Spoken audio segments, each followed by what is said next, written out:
नमस्कार. महाराष्ट्रातील तमाम अभियोग्यताधारकांना गुरुजन चॅनलचा सप्रेम नमस्कार आहे. आजचा व्हिडिओ अत्यंत महत्त्वाचा असणार आहे, कारण की या व्हिडिओमध्ये अत्यंत कमी वेळेमध्ये आपण 2-3 प्रश्नांची उत्तर मिळवण्याचा प्रयत्न करणार आहोत.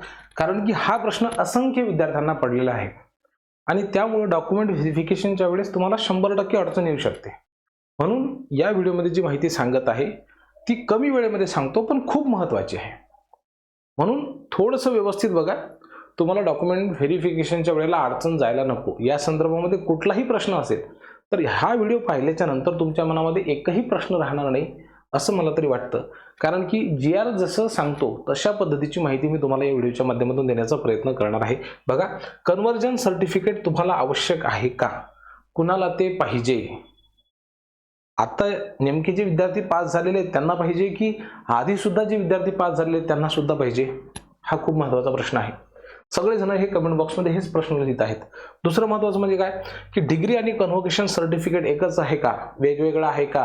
ते इश्यू डेट नंतरची चालते का? माझ्याकडे नाही आहे, मी काय करू? माझ्याकडे फक्त पासिंग सर्टिफिकेट आहे, मग मी काय करू?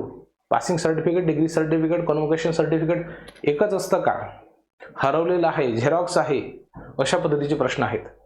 इश्यू डेट कधीची लागते, ते दिलेल्या तारखेच्या नंतरची आहे. हे सगळ्या प्रश्नांची उत्तरं GR जसं आहे त्या पद्धतीने मी तुम्हाला सांगण्याचा प्रयत्न करतो, म्हणजे तुमच्या मनामध्ये या संदर्भामध्ये काही अडचण राहणार नाही. बघा, GR नुसार जी खरी माहिती आहे तर तीच आपण देण्याचा प्रयत्न करतो. याच्यामध्ये आपण कधीही काही फेकफाक करत नाही आणि तुमच्या हक्काचं चॅनल आहे गुरुजन. एवढं झाल्याच्या नंतर देखील तुमच्या मनामध्ये काही प्रश्न असतील तर कमेंट बॉक्समध्ये लिहा. बघा, प्रत्येक कमेंटला उत्तर देणं शक्य होणार नाही, परंतु तुमची प्रत्येक कमेंट मी बघत असतो, हे मात्र निश्चित. आणि मग जसं शक्य असेल तर ते कॉमन प्रश्न जर असले तर सर्व प्रश्नांच्या उत्तरांना आपण कॉमनमध्ये उत्तर देण्याचा प्रयत्नही करत असतो. ही नोट बघा, व्यवस्थित वाचा. हे नोट बघण्याच्या पूर्वी दुसरी दाखवतो. हे बघा, 1ली ते 5वी, 6वी ते 8वी, 9वी 10वी, 11वी 12वी या अध्यापनातील विषय गटातील पदांसाठी आवश्यक असलेली किमान अर्हता प्रमाणपत्र तुमच्याकडे असावेत. बघा, इथं काय लिहिलेलं आहे, पदवीकरिता जेथे CGPA, OGPA किंवा लेटर ग्रेड देण्यात आलेला आहे. लक्षात घ्या, कोणाला आवश्यक आहे कन्व्हर्जन सर्टिफिकेट? ज्यांना CGPA असेल, OGPA असेल किंवा लेटर ग्रेड दिलेला असेल त्या ठिकाणी विद्यापीठ किंवा संस्थेच्या निकषानुसार शेकडा गुण नमूद करावेत. अलग लक्षामध्ये तुम्ही पर्सेंटेज लिहिलेले आहेत, तुम्हाला किती पर्सेंटेज मिळाले दिलेलं होतं CGPA तुमच्या मार्कशीटवरती. तुम्ही काय लिहिलं? पर्सेंटेज लिहिले. पर्सेंटेज लिहिताना काय केले? तुम्ही एकूण मार्क मिळवलेले काढले, बरोबर आहे की नाही? तुम्हाला समजा मिळाले होते, समजा आपण असं कन्सिडर करूया की तुम्हाला 2200 गुण त्या ठिकाणी मिळालेले होते. याच्यावर लिहिता येत नाही, ठीक आहे ना? हां, यालाच आपण मोठं करूयात, लिहिता येतं. हां, समजा तुम्हाला मिळाले होते 2200 गुण, ठीक आहे. किती पैकी? समजा 2700 पैकी, बरोबर आहे. तुम्ही याला काय केलं? मल्टिप्लाइड बाय 100 आणि मग तुमचं जे पर्सेंटेज आलेलं असेल ते तुम्ही लिहिलं. समजा एखाद्या विद्यार्थ्याला असतील समजा 1900 मार्क, 1907 मार्क असतील, बरोबर आहे. किती पैकी? समजा तुमचं जे विद्यापीठाने मार्क दिलेले असतील समजा 3500 पैकी, है ना? म्हणजे सर्व सेमिस्टरची मिळून 3 वर्षाची मिळून. आणि याला तुम्ही काय केलं? समजा गुणिला 100, मग जे काही 50, 60, 70 पर्सेंटेज जे आलं असेल ते तुम्ही त्या ठिकाणी लिहिलेलं आहे. परंतु एक गोष्ट लक्षात घ्या, आपण जर प्रत्येक विद्यापीठ बघितलं, प्रत्येक संस्था बघितली, ऑटोनॉमस जर असेल तर त्यांचं CGPA काढण्याचा जो फॉर्म्युला असतो तर तो प्रत्येकाचा कसा आहे? वेगवेगळा आहे, सारखा नाही आहे. गोष्ट आपण लक्षात घ्या. आणि त्यामुळं तुम्ही जर जे पर्सेंटेज काढलेलं असेल तर ते माईट बी चुकीचं असू शकतं, बरोबर आहे की नाही? विशेषतः जे विद्यार्थी की ज्यांचं 50%च्या जवळपास आहे समजा, बरोबर आहे की नाही, तर यांना अडचण जाऊ शकते. ज्यांना जास्त आहे त्यांचं ठीक आहे. समजा एखाद्या विद्यार्थ्याला समजा CGPA काढलाय, CGPA नुसार काढल्याच्या नंतर 76% येतात, त्यांनी चुकीने काय केलं? 78% लिहिलं, ठीक आहे, सेल्फ सर्टिफिकेशन करताना, तर ओके, ते थोडं मायनर असल्यामुळे ते कन्सिडर करून घेतात. परंतु खूपच जर फरक पडला, समजा डायरेक्ट 70% जर येत असेल तर अडचण येईल. एखाद्या विद्यार्थ्याने CGPA वरनं कॅल्क्युलेशन केलं, ते 50% वरती आलेलं असेल आणि जर ओरिजिनल फॉर्म्युला जो दिलेला आहे विद्यापीठाने त्याच्यानुसार जर तो 48% वरती आला तर मग काय करायचं? मग तो बाद होईल, बरोबर आहे की नाही? 45% पेक्षा खाली जर चालला तर मग काय होईल? तो बाद होईल. मग आपण आपल्या मनाने केलं तर चालेल का? नाही चालत. मग त्यांनी काय केलं? यावेळेस थोडंसं स्ट्रिक्ट केलेलं आहे आणि त्यांनी सांगितलं की ज्या ज्या ठिकाणी CGPA, OGPA दिलेला असेल तर तुम्हाला बंधनकारक आहे कन्व्हर्जन सर्टिफिकेट, बरोबर आहे की नाही? बघा इथे काय लिहिलेलं आहे की प्रत्यक्ष गुणांमध्ये रूपांतर करण्याचे प्रत्येक बोर्ड, विद्यापीठ किंवा संस्थांचं सूत्र हे वेगवेगळं आहे आणि त्यामुळं पवित्र पोर्टलवरती वेगवेगळे सूत्र देणं शक्य होतं का? नाही.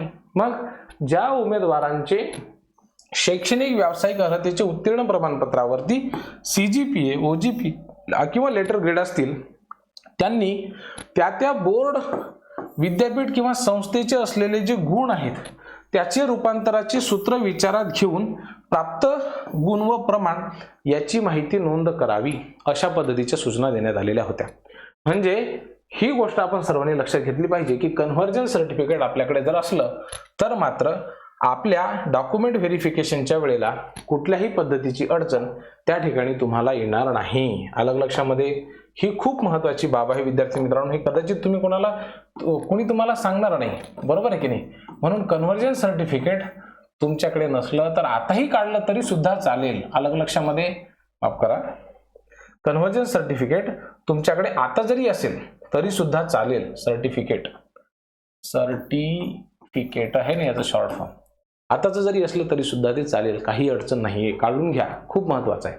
आता पुढचा प्रश्न आहे की सर पासिंग सर्टिफिकेट आणि डिग्री हे दोन्ही एकच आहे का? हे बघा, ज्या वेळेस तुमचा फायनल इयरचा निकाल लागतो, बरोबर आहे, तर त्यावेळेला तुमच्याकडे लगेच डिग्री येत नाही.